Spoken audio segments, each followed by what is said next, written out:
Welcome to level 17 of 100 paradoxes. This one is called the arrow paradox, and it challenges how we think about motion and time. Imagine an archer shooting an arrow. The arrow flies through the air, moving toward its target. Now, let's freeze time for a moment and look at the arrow at a single instant. At that exact moment, the arrow is motionless. It isn't moving forward or backward. It's just there, occupying a single point in space. Now, imagine doing this at every single instant in time. At every moment, the arrow is just frozen in place. So, if the arrow is never actually moving at any instant, then how does it move at all? This is Zeno's arrow paradox, created by the ancient Greek philosopher Zeno of Elea. He argued that motion is an illusion because at any single moment in time, an object is standing still.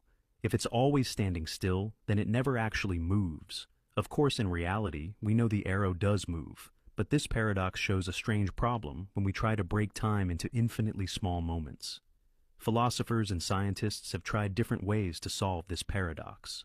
1. Calculus and limits. Modern mathematics, especially calculus, explains that motion is the result of an infinite number of tiny changes over time. Even though the arrow is still in any instant, its position changes over many instants. 2. Quantum physics.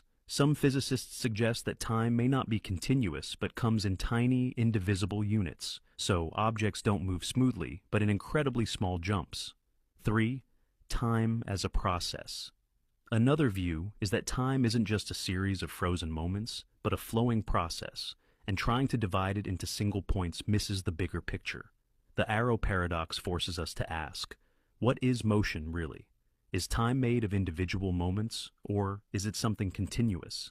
Even today, scientists and philosophers still debate the true nature of time.